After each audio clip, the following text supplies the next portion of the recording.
cost of Whirling Death is now just a straight 70, doesn't scale up anymore as you level it up. The debuff duration increased from 7 to 11, so that's the strength reduction that you get from using Whirling Death on an enemy. I don't feel that debuff actually means all that much, because I would say 95% of the time, you're either going to kill that hero in the 7 seconds. I don't think the extra 4 seconds is going to make much of a difference, or if you don't kill that hero within the 7 seconds, you're probably going to get another Whirling Death in that time, because Whirling Death does have a low cooldown. 6 seconds. Jackie! Okay. Jackie! Jakiro.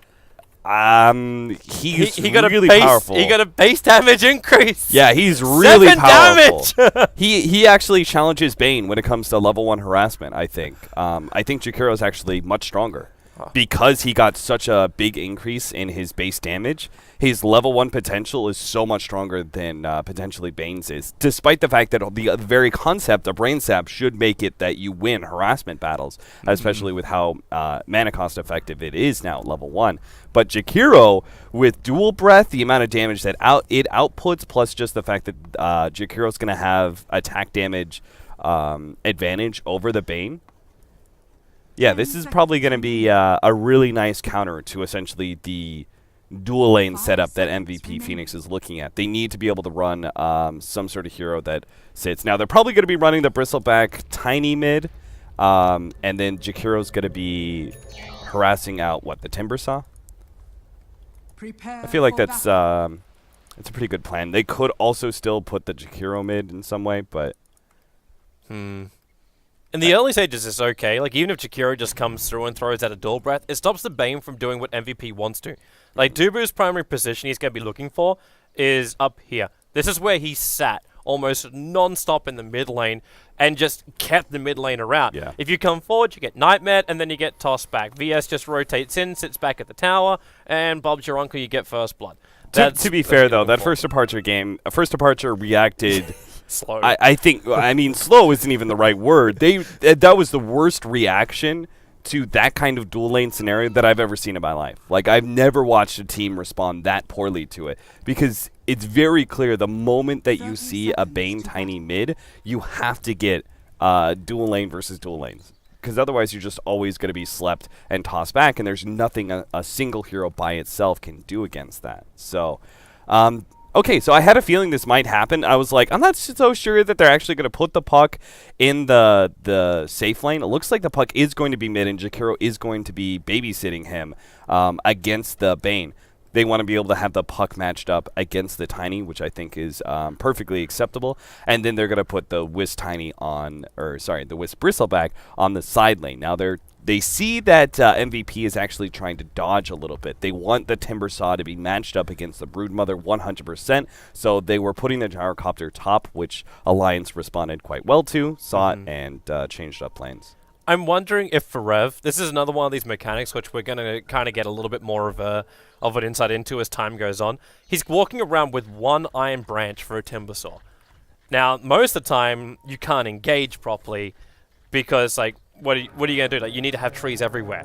Like, when they removed that one tree around Roshan, Timbersaw actually had less places to go to. Now he's actually got the Ironwood Branch, which he can use. We saw a couple of gifts as well, where the Wind Ranger is able to actually, like, find her own tree to shackle to. Yeah. So this is something which I want to keep my eyes out, and maybe one of the reasons why Forever's walking around with one of the happy trees available to him. Okay, they're actually rotating S4 now to bottom lane. I think they're just maybe trying to cause confusion to MVP. I think either one of their dual lane scenarios is quite powerful versus Tiny Wisp. Again, Bristleback is a direct counter to the Tiny because of the fact he's tanky and outputs a lot of physical damage early, while Tiny has 0 armor to start. And then, obviously, the Wisp can help out in certain scenarios. But he's largely going to be stacking, I think. I don't think they're actually going to need EGM in the mid lane all that much. He's just going to come in, I think, bottle Loda up when it's necessary. But I think Loda's going to be okay versus this toss combination. Yeah, because it can't find the instant kills. EGM's still going to get a little aggressive. This is just EGM style, where if he can at least drop the life of the Bane down, because you don't have a lot of consumables. Like, between the two of them, they got 4 tangos. Like, that's all they've got, while EGM just bottles it out. So Dubu, he's going to try and compete up against EGM. Now, EGM doesn't have Wisp Balls, but he does have the bottle, and he can just tether himself away if things do get a little bit rough, and that's exactly what he's going to be doing. Goes a long way down, then bottles back up again. He takes the damage, that's fine, because he then returns that life into Loader. Yeah, essentially he's just like, I want to be missing damage. This is the problem with sometimes it's like, you have to be missing HP and mana in order to effectively use the bottle heal. I was wrong, by the way. I actually thought that Jakiro would have more damage than Bane, but he still doesn't. He has 1 less damage than the Bane at level 1. I think it's okay when it's only 1 the difference. Like, yeah, like but it's still, I mean, that just says so much that Jakiro gets a gigantic boost in base attack damage, and he's still less than the Bane. That goes to show how powerful that hero is at level 1. But you still have that liquid fire also, which is the bread and butter of Jakiro. Like, it's the ability not to have to expend any mana, but then you're able to have, like, this dual control through both dual breath and liquid fire, and that's so much early damage. The dual breath is unbelievable damage, especially when you can get it spilled out to multiple heroes. Yeah, it really seems like dual breath being maxed out is actually the best play right now for Jakiro's over the Ice Path, which is just not that effective scaling. I mean, it's decent going up to 2.2 seconds, but at the same time, you're often going to get some of the same reactions of just level 1 Ice Path, so... Light's waiting for this. This is exactly the same play they ran against First Departure. So Light gets in position, tosses Loader back. They'll follow with the Magic Missile stun, but EGM is still here. So with that tether up, Loader can just turn around and try and fight this one. And Light, he's already got 3 stacks on top of him. Balls. There's Febby, not looking too healthy himself. And that's where you realize just how ineffective that gank will be. Meanwhile, on bottom lane, RK in trouble for Rev. He's got the Timber Chain available, but MP, he's already found the kill. S4! Dropping S4 very well. He stuck around too long. And it'll be a double kill coming the way of the MVP Gyrocopter. Alliance off to a rocky start. He did not pop his Fairy Fire. I think that's exactly why S4 was trying to fight the Gyrocopter and just trying to, like, bait him into an awkward scenario. He's, like, gonna do the surprise 75 HP that you didn't expect, but that was a very questionable play.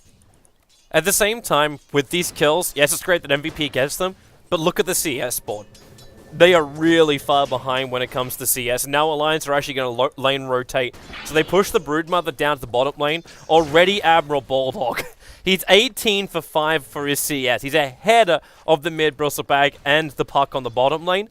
And they're the top 3, and he's already going into this very early Orchid. The 2 Sages Mars, as well as the Tango, as well as the Soul Ring and the Tangos. He's got all the restoration he needs for both health and mana. Oh, wow. This is so nice when you have a Broodmother and a Wisp on the same team. This actually opens up farming capabilities for the Wisp.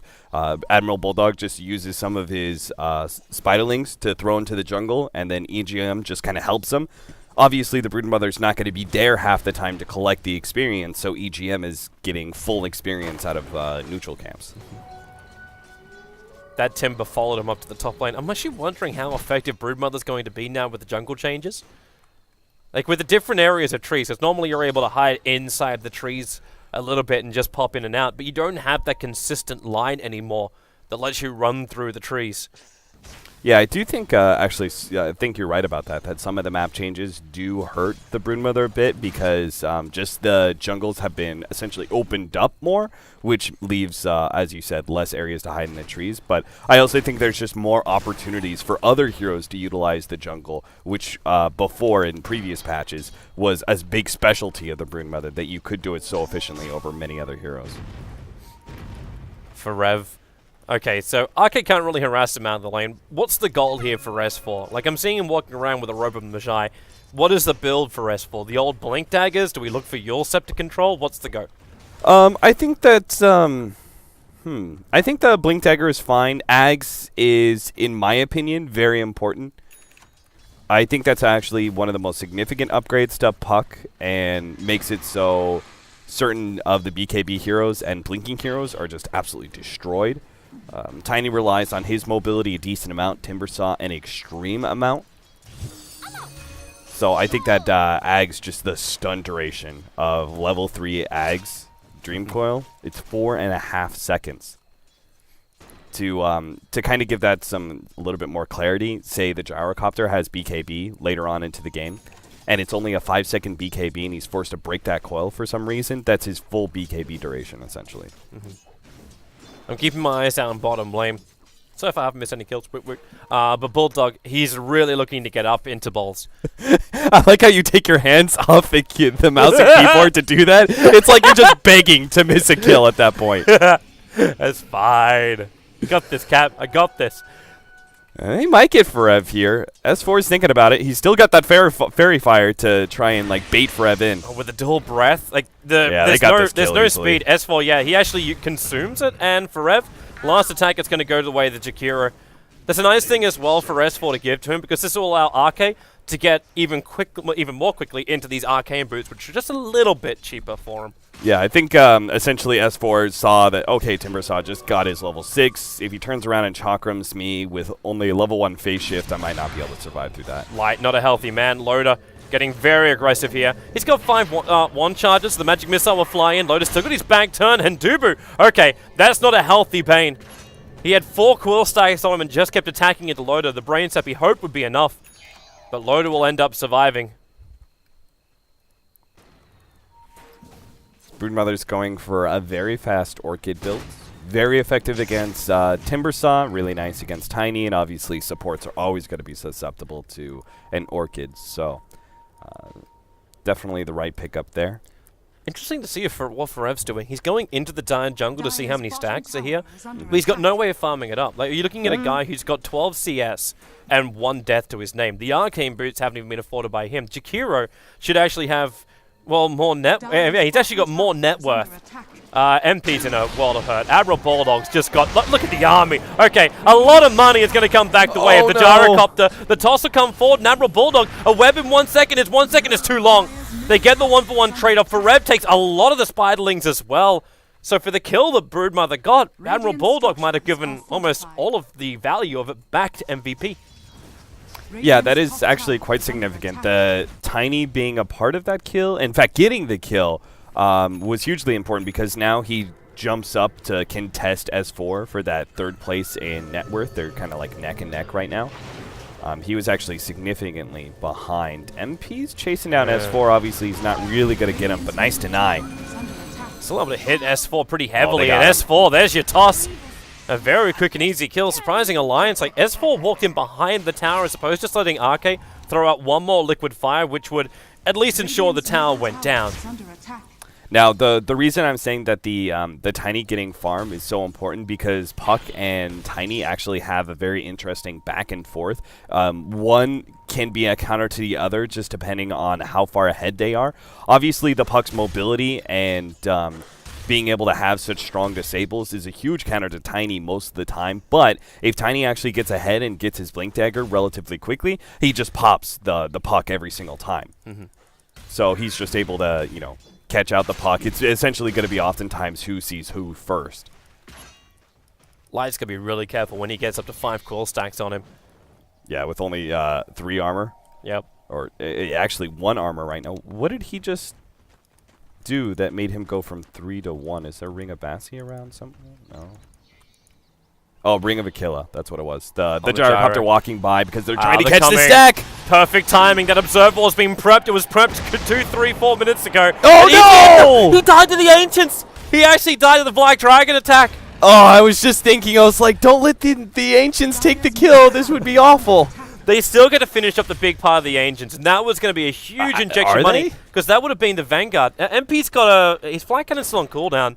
But he's got lifesteal so he can stay on the front lines. He's fine with this. They just seem really nervous about sticking around for this long against the team, and I don't blame them. Yeah. It's taking him so long to farm this. He's got a flight cannon back off cooldown in 2 seconds' time, and the second he's got that, he can finish up the stack. Yeah. And that's the big thing. Just take it away from... Actually, in fact, he ended up stacking for Alliance. Don't do it. Oh, no. That's not the play. Broodmother runs down Tiny underneath Tier 1. Admiral Bulldog doing typical Broodmother things. The balls. Febby, get out of there.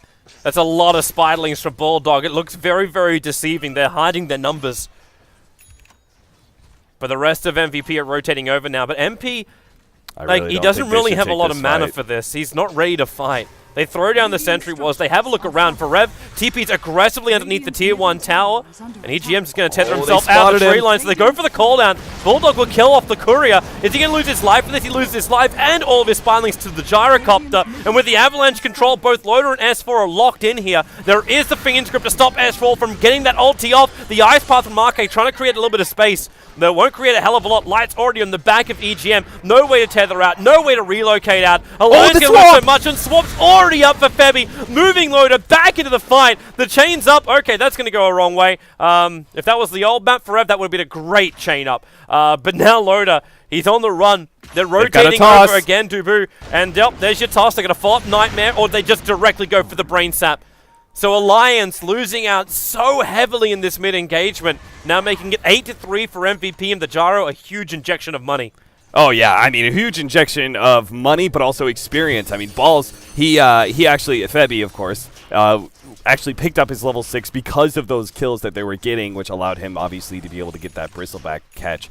The Tiny is actually not going to be going straight for drums. Sometimes you see the treads and just a bracer going into the Blink Dagger just because they want to have the Blink Dagger that much faster, but he's going to go the drums first. We'll see if he actually gets a Blink after that, or if he's just going to go straight the Aghanim Scepter and try and be a carry Tiny. I really don't think he should. I think that the Blink Dagger is the best way to be able to catch out the Puck as well as the Wisp. Hell, even the Broodmother. Dream Coil, Orchid, Warning Rift. They're throwing everything they've got to kill off for Rev. And they're very successful. And this is where Alliance, like, they got a lot of strength in their lineup. They come in, they get the quick pick, and then you push down the buildings. Mass Spiderlings, having also that Liquid Fire up at level 4. You can just leave a Jakira by himself for 30, 40 seconds underneath the town with a creep wave, and he'll take it out. Yeah, this is going to be really difficult now for just farming-wise. MVP are always going to be behind because they lost their tier 1s at bottom and mid, so their jungle is so opened up now, especially with the map changes that made the Radiant jungle a lot more accessible for dire invasions anyway. You combine that with losing your tier 1s before the 15-minute marker, and MVP are going to be suffering a lot economically due to those early losses. But they need to make it back in just fighting. I got a question for you after MVP now fighting the middle lane. They're coming after Loader. EGM, he's got the relocate this time around, and the Observer Ward from MVP will scan out EGM and his movement down with Loader into the Radiant jungle. But this because the Lions are preparing to attack on the bottom. So again, the Liquid Fire Burn just slowly melts away at the buildings. MVP will rotate up, but Alliance using that new entrance into the bottom lane, and they want to try and fight. Farev's going to be the first one. The Orchid's over on him. They need a little bit more damage to pick him off, and they've managed to find him for the trade call. EGM, he's low and he's down. Light gets in nice and deep, so both the supports of Alliance are down. And Dubu, well, he's looking for that extra control over on S4, but the silence, he can't get the Nightmare off. Now Loader and Bulldog can go to work. S4 even like losing minimal life. Dubu's going to go down to that earn charge of EGM. And Loader, well, they can't get any close to this one. In fact, the relocate's going to drag them all the way back to the fountain. And looks like Loader's actually going to answer my question as well. I was wondering if he's going to complete the mech or go for the newly buffed Crimson. The Crimson Guard, especially against a gyrocopter, holds a lot of value, so I'm not surprised that he's going for that at all. I think Crimson Guard massively helps out the Wisp in survivability, and obviously that in turn helps out the Bristle. That was the thing, though, that the Bristleback shows his early strength there when you're able to get the fast Vanguard. MVP, they had a beautiful counter initiation. Essentially, like, Farev goes in, he draws a lot of attention, sets up this amazing, like, Fiend's Grip plus the call down combination that hit multiple heroes, and it just looked fantastic. But the problem was the Bristleback was able to shake off a lot of that damage and just dealt it back twofold with those quills racking up. So MVP couldn't actually win the fight despite the great initiation that they had. Notice also that the Gyrocopter went for the Dragonlance. I'm not sure if you mentioned that, but I have not. This is now a Gyrocopter that has a bit of extra range, like more like a normal hero. And I think that the Dragonlance is just such a value item for many of these heroes that need to tank up a little bit. It's going to be kind of like a poor man's Sage in some ways. MVP understand that EGM's waiting in the tree line, so they cut through the trees, the Wave of Terror, and then just throwing in Dabu, who has a nice little bit of a trail going on him. They'll pick off EGM, but already Loader, he got out as quick as he possibly could. Yeah. Blink Dagger up for the puck, so they have a lot of extra counter The initiation. Christmas spirit. Roshan does Santa, look no! He does look really cute with his Santa hat. He does. But this is just almost too easy for Alliance to do, because they realize they're all on top lane. So TP down, instantly take grab Roshan. MVP will not contest. Alliance are a bunch of Grinches, Toby. They... Wow. Some of the nicest guys in this scene. Bunch of Grinches. Must not celebrate Christmas in Sweden. Anyway, I don't know how they're going to be able to kill the Bristleback now. He's got a Crimson Guard, but now with the Aegis, Alliance just... Like, they're just going to 4-man into towers. They're, in many ways, unstoppable with a 4-man lineup, and they could just have Admiral Bulldog split pushing if they want. Looks like they're actually going to push his lane first, though. He almost has the BKB, so he's going to be ready to battle it out with his team. And so you get the BKB from the Broodmother, so you get the immunity from him, while Loda just soaks up everything. He's got Crimson Guy, he's got a casual cloak flying out to him as well. So the resistance of this Bristleback is just so high. And the physical damage which comes from him as these stacks just increase and increase. It's just too good. Even EGM starting this fight off with 10 stick charges, and he's using the Fairy Fire to then have an extra bit of regeneration to kick into Loda. Yeah. Forev can't even finish off this Spiderling Swarm. They he do can't find get S4 close though. enough. There's going to be a Fiend's Grip up on top, so S4's going to go down. The only man not part of the Alliance lineup, but then EGM, oh no, he relocated in! Light's going to get the Avalanche off, they're going to kill off EGM, and Loda, well, the Nightmare's going to protect Light for the moment, but it's not going to stop the Quill Sprays from finishing the job. Dabu's going to TP out of here, but how much has he really got? He's got enough. So Alliance, they try to come back to protect their captain, and it means they can't push him through the bottom. Yeah, it was still okay, though, because they took they did a lot of damage to that Tier 3 in the bottom lane. Admiral Bulldog finished up his BKB as well with that. Forev is just not a suitable counter to these pushes because of the Orchid.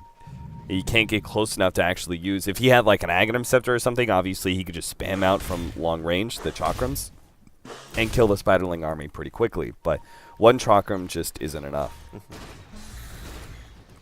Alright, so if you're a Gyrocopter right now, do you want to go for the BKB or finish up the S&Y? So I was actually looking at his build and really contemplating, okay, if you have the Dragonlance, what does this really mean? One of the big things is that it's disassemblable, and we were talking about in the patch notes how that is going to be really effective for heroes that go BKB and Butterfly naturally. So Gyrocopter is one of those heroes. I believe he's completing an S&Y, and then we'll break apart the Dragonlance for the BKB.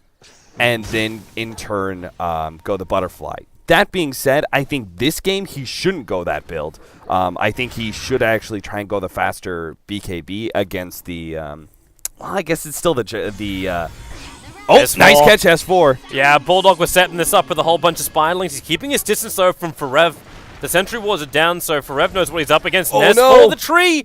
They got taken out by Light, which means now there was no way S4 is just able to jaunt himself away.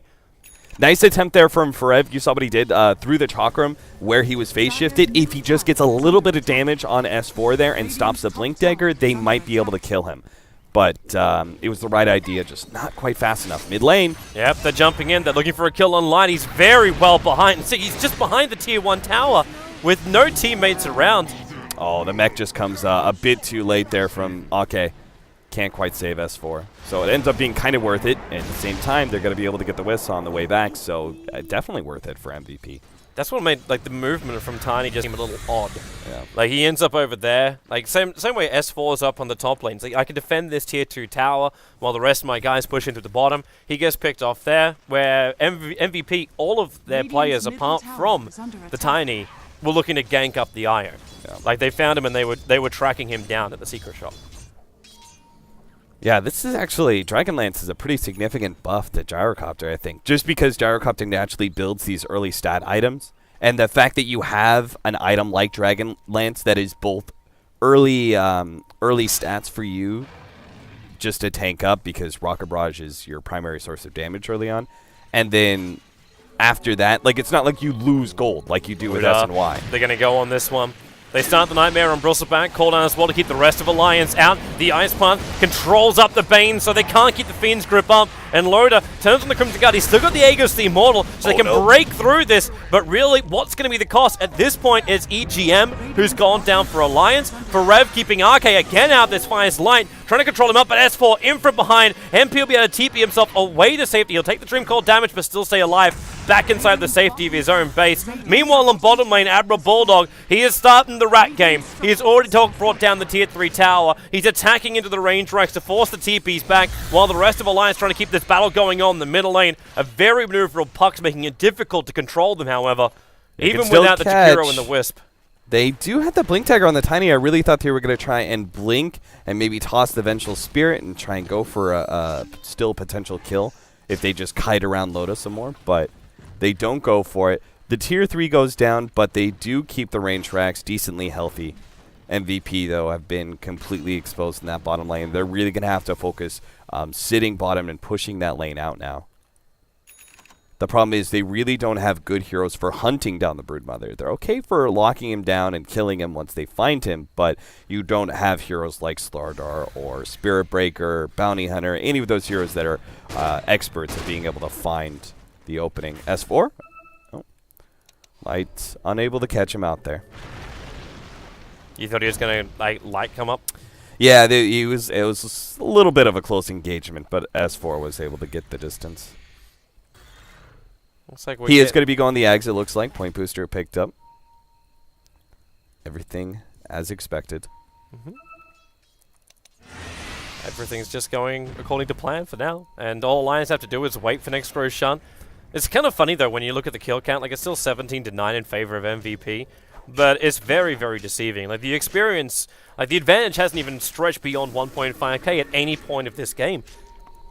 The goal's coming up a little bit for Alliance, but Alliance, all that net worth, how much of it is really effective for MVP?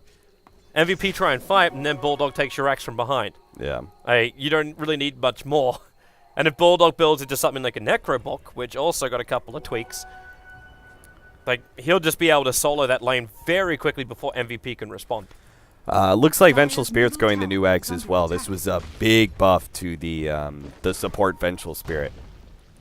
Pretty questionable on whether or not it's actually effective on a core. I really don't believe it is, but the support Vengeful Spirit, it's great. And it actually really fits her whole dynamic. The Vengeful Spirit, she dies, but she's still able to catch you out with swaps and stun even after she dies like that. Nice touch.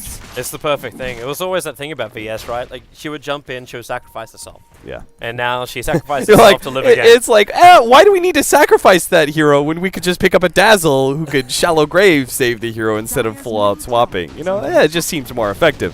Now Vengeful Spirit actually has, you know, some better efficiency. The Radiance picked up by Loda. Smart pickup, I think. They needs a lot more damage, and he's tanky as all hell. I mean, this is a 23-minute Radiance. It's still going to be super effective. And let's not forget about that miss percentage chance. That's actually really nice as well. And this is where the Gyrocopter has to go into the Monkey King barn now. Yeah, that's going to be part of the thing, right? Is that because he built this Dragonlance, he wanted the efficiency of breaking it apart, building BKB, getting Butterfly, natural items for a Gyro, but MKB may be necessary now. Yeah. Only way to directly attack in and avoid that mischance. Which means he'll be real susceptible to the puck jumping in, controlling. The Arcane Rune. Good lord. A puck with Arcane Rune. Why is this a thing? All right, so 7.7 second cooldown on Illusory Orb, 9.1 seconds on Waning Rift, and 52.5 on Dream Coil. Yeah. That's not too bad. What a weird thing. It's definitely unique. At least there's some experimentation to try and find something new. A 1 second downtime on maxed out phase shift. It's like 3.2. It lasts for 3.25 seconds, and then the cooldown is 4.2 seconds with Arcane Runes. So you just disappear for the entire fight. Yeah, you're just like, you pop out for 1 second, then you phase shift again. Balance. This is the balance of power. That was what it's called, bro. Yeah, more like imbalanced. What do we got coming down? We got a Bloodstone recipe now for Rev. So finally, the Timbersaw is going to get a little bit of regeneration and potentially momentum if they can take a really good fight up against Alliance. And they're trying to put themselves in a position where they can do that. The gem pickup over on the Vengeful Spirit, keeping tabs on the Broodmother, and trying to get rid of all the Observer Wards of the Dire side. Because right now, Alliance only have one Observer Ward on the Radiant side of the field, and that is just off the middle lane. They've got one more defensive one watching the top rune area, and that's all their vision on the map. Next to the Broodmother Spiderlings, which can go anywhere. But they're forcing the fight. They're coming to the bottom lane. It's like this choice from MP. He's got himself a Satyr. He's got the Banisher behind him. I'm wondering exactly what he's looking to purge off.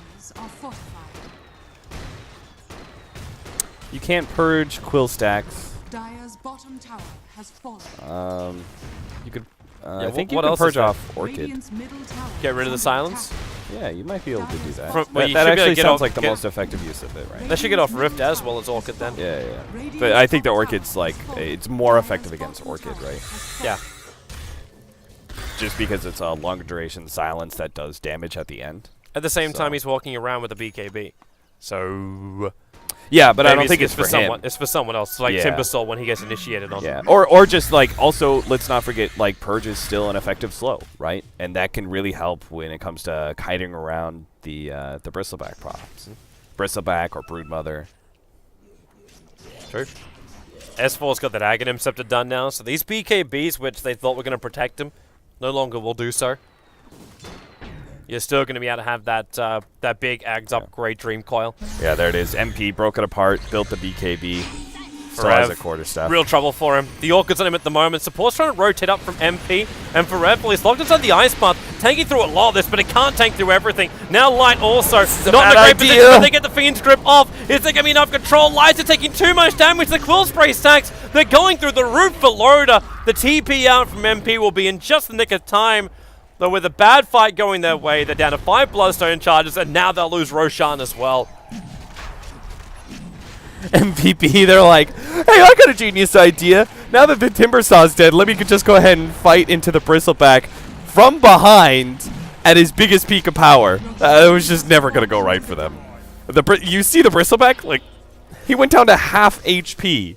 And half of that wasn't even, like, the Wisp wasn't even with him at the time. Like, he only tethered in after the damage had already been pulled out. He went down to half HP. He did not care in the slightest what was happening. He's going to carry even less. Like, he's got an Aegis Mauler now, a fully completed BKB for Loda. Yeah. Like, there's nothing that can control him. And the life is coming back. Like, it's not just the fact that EGM's tethering around and keeping alive or not, like reducing the damage output. It's the fact you've then got RK, who gives a mech charge to everyone, that then doubles, and keeps them all alive, and he's almost finished up his entire Yule Scepter. And when RK's got that, then you've got a secondary level of control, plus his ability to even be an initiator of his own. Another problem for the Bane. Another issue coming the way of MVP. They're just trying to rack up more and more. The only upside right now is the fact that Alliance hasn't managed to take out a Rax. Bulldog still has not entered in through the bottom lane. But he's ready. Like, he actually went for an Assault Cuirass build instead. With his changes, like, they're more defensive as well when they have that AC on their own towers. But the aggression he's got on that bottom lane is just too much for MVP to move away from. Like, they have to send someone down there to deal with him right now. Now who's the slave and the slave master? Kobold Foreman. Gyrocopter decided to pick that up as his Hama-dominated creep. The increased movement speed, obviously, when you're dealing with 2 melee cores on enemy on Alliance. Extra movement speed could help. Top lane looks like they're going to catch out S4. Free kill. Fiend's Grip. That maybe relocate's not coming so in, free. though. Loda wants to He try has to have a a crack TP. at Light, and he starts to TP as well. Yeah, They've got no stuns, and there's fine. just not enough damage to kill off Light before he gets out. But Dabu, Huh? yeah, he's in a little bit of trouble. The Ice Path was going, so he just decided to move himself out of it and try and run away. He's got a potential Nightmare deny here. Starts for the Brain Sap. Actually, Nightmare's over on the Jakiro and allows Loda to find the pickoff. Farev tried to move over to help him. Now he revealed his position, meaning EGM, as well as Admiral Bulldog are in the neighborhood. They can start up with the Orchid. They need some kind of level of slow on him, and Loda, okay, he doesn't feel confident enough to go for it just yet. I'm not convinced by QO's build. BKB is the next item. The thing is that he still lacks armor, and the Bristleback is one of the biggest threats. Obviously, the BKB can help you against the Radiance damage, but I still think that physical damage is a bigger issue. I would have preferred to see at least a value plate mail before you go the BKB. But he's really trying to deal perhaps with the Radiance is obviously a bit of an issue, but it's more about the puck, right, and all the control and disables that are there. But the problem is he goes BKB, but you already have an Aghanim Scepter on puck. That actually makes the BKB less effective because the stun still goes through. Yep. The only thing he really avoids is all the silencers and potential ice path control, which is there. Like that's one thing he can get free of. But you're right, you still got reliable stuns out from Alliance and reliable control from Alliance. And Loda, well, he doesn't have the creep wave just yet. It is on the way in. So it will only be a matter of time before this bottom ranks will fall, but now the BKB now goes to work, but already Puck jumping in for Rev. He'll take that stun as he tries to get out the cooldown, doing some serious damage, combining it with a cleave of QO. The Bulldog and Loda, they both trigger their BKBs. Loda's going for the kill over on for Rev. The Fiend's Grip is going to keep him out. They're going to get the kill on Loda, but it's only the Aegis, the Immortal. Alliance still got what they came for, which is going to be that bottom racks, as S4, a little bit of a blink in control.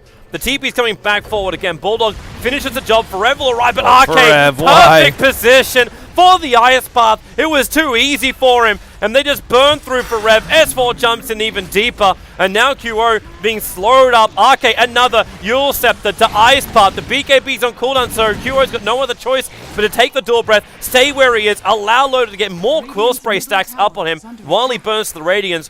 Bulldog, though, keeps his mind on objective-based gaming, goes for that mid-tier 3 tower, while the rest of MVP, it's the MVP style. No matter what happens for MVP, no matter how far behind you are, you will just keep fighting to get back into the game, no matter how far it puts you back out of the game. Yeah, it's pretty clear that Alliance, if they actually let Alliance get away, they'll just set up another push that is unstoppable. So they gotta try and get some sort of catch here.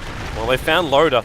And with no Aegis the Immortal, this is probably the best chance for S4. Dream Call, it's already back off cooldown. Gets a 3-man coil. There's nowhere for Febby to go. Dubu's already down for the count. And maybe QO can TP himself out in time. Yes, he can. Forever able to chain himself up to the tree line and away. But you've just lost another 2 players here for MVP. And Alliance can keep this push going. Soak up the mid lane and just keep attacking. There really is no items that are going to be coming in for MVP that I feel like is going to change the fate of this game. Unless Tiny somehow gets, like, if MVP can force a fight and Tiny gets a couple of kills off of that and he can actually complete an AC, then yeah, maybe MVP actually do have a chance to stop the next push, but I just think that's so unlikely, so far away from an AC. You really need the attack speed, though, for Light. Like, you need to get that hyper zone into him. Like, you see him in the fight, where it's like, okay, the cooldown's great. It hits almost all of Alliance. Then the mech charge kicks in, and you're seeing Light swing, and his damage is good. The problem is, it's just not coming at a fast enough rate. Yeah. So Alliance are able to, like, control their life easily. Meanwhile, that Radiance miss percentage chance is doing a decent amount of work. MP win for the Butterfly. I don't think necessarily that was the wrong play. Butterfly still really effective in this game. Not only just for the miss percentage chance, but there's also the Flutter effect, which did get buffed up now to 35%. So it's essentially more of like phase boots, where it gives you this boost of movement speed for a short period of time. The upside, too, is the fact that Alliance don't have a Monkey King bar builder. Like, it could be Bulldog at the end of the day. Like, Loda would prefer to go into something more like a Bash or Abyssal, so they have that stun when someone TP's out, but he's got a soul boost. Yeah, he's going to go Octarine Core. It's really good on Bristleback. We were talking about, like, how many stacks it takes, right, to be able to get that maxed out damage, 450, 12 stacks. If you want to actually get to that, you're going to need lower cooldowns on that Quill Spray. So Octarine is a great pickup on Bristleback for several reasons. It makes him tanky. It gives him the mana pool he needs. It lowers down the cooldown of your abilities, which means more stacks on Quill Spray and Goo, but also stacking up your Warth Path stacks faster, increasing your physical damage. And then there's also the fact that it gives you Spell Steal, which Bristleback is already hard enough to cut through. If you're actually hitting him from behind, he's putting out quills that are actively healing him. It just becomes raid boss status. I would love to see this game go late enough, though, for him to complete Octarine and see the new Aghanim Scepter after that. I don't know if you're really going to get your wish, though. Nah, I don't think so. Because right now, Alliance just look like they got a group up for one last, like, grab another Aegis the Immortal and just finish the game. that's the position they're in right now. And if to finish the game, all they need is a really good fight up against MVP and a second lane of Rax. Then MVP just don't have the defense capabilities to keep Alliance out. Like, they will just be split pushed to the ends of the earth if that's what is really required. And S4 is going to be looking at another disable item shortly, 3.4k gold over on him. Actually, I'm wondering if it's worthwhile him going in for something like a Scythe of Ice in this game, or do you get something more like a Shiva's Guard for the puck? Like, what's going to be better up against the MVP lineup? Keeping potentially the Tiny slowed up. Timber won't really care about it too much.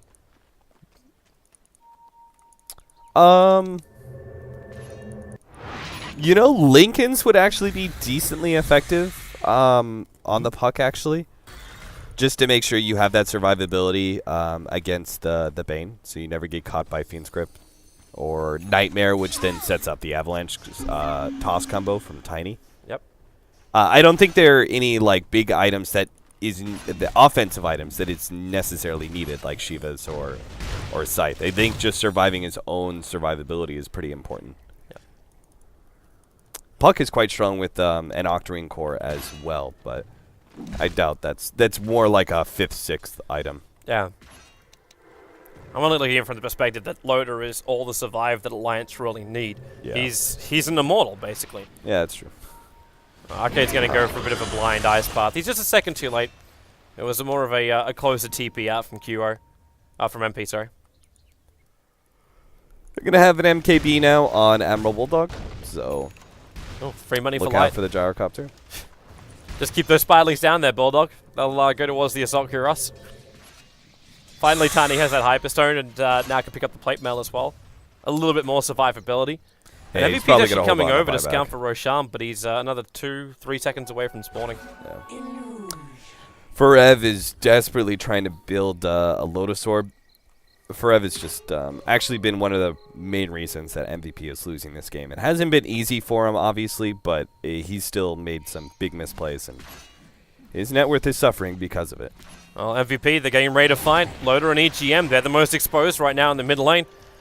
And what if you really got to go to work? S4 jumps in. He's going to just phase shift himself out while nice they jump forward. EGM's already down for the count. So there's a huge amount of their heal and control from Alliance. But the Dream Cold is still there. So MP, he's already lost his ulti as well. RK is currently soloing and controlling up QO all by himself. Fabi's going to drop. MP's on the run, but Loader's right behind him with an Nasal Goose stack and 6 Quill Sprays. He can't get to the trees in time, so the movement speed is going to be enough to get away. Unfortunately for Forev, he is not capable of doing that, and Light hiding in the pit 1 second till he can blink himself away, and he'll jump up. He goes in for S4, swings and cleaves.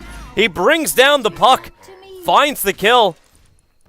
Oh, and trying to get away with the gem was greedy, though. Toss back to the Spirit. He's going to try and do it. Oh, is that enough distance? Broodmother. The Spirelings are coming in. He gets attacked. Turns his Blink Dagger back on to cooldown and Light. All he can do is turn and fight. There's no other choice here. But Loader's going to find the kill. They get the gem back in their hands. But still, MVP, I thought that fight was going to go a lot worse for them. I thought they were so far behind, that was not going to be as close as it ended up being. Yeah, it was actually pretty decent, the fact that they killed S4. But ultimately, Alliance win the fight. Gonna take Aegis and Cheese, and there's just not enough split pushing opportunities for MVP Phoenix to delay this game and find an opening, and clearly Alliance is gonna be impossible to beat in a team fight, so I don't see any way out for MVP at this point. By the way, I actually just had to check like the item description and check the patch log just to make sure that they didn't like take away the suicide from Bloodstone. Because where has that been from Forev? Why is he feeding all of these kills if this has always been off cooldown? True. He has never once suicided himself, and that is a very important factor in Bloodstone. You're right. Yeah, exactly. Yeah. I was literally like, wait, did they remove the pocket suicide? No. No, Forev just has literally never clicked the button. Okay. That's what I'm talking about when misplay. Forev just seems really uncomfortable on this Timber. On the Timber. Maybe MVP just picking it because they thought it got buffed up, because they thought it was powerful, but not actually utilizing it properly or feeling comfortable on the heroes. Because Alliance, like that's one big thing about this draft for them. Everything is comfort zone. Every single hero they're playing, oh, bit of a miss toss. found the catapult instead, and Loda, well, what a nice path from Arke. He's not going to follow up instantly in with the macro pyre, but it won't really matter. They get the kill over on the gyro. The Bane's dying so quickly, and EGM, he did actually blow the cheese for this, but it gave so much life back that Loda is just diving in even further. A double kill for him, chasing the Bane towards the northern regions, and looking even deeper. MVP with a cooldown, at least get rid of the creep wave, but Alliance, they take the mid ranks, the jump out, you can see the TP coming, and S4 blinks to get the silence line, has to trigger his BKB, but now he's isolated. They want to turn around for more. Loda's going to expend the BKB. The Ghost Scepter, well, it protects Forev from the physical attack from Loda, but it won't stop him from the Quill Spray stacks.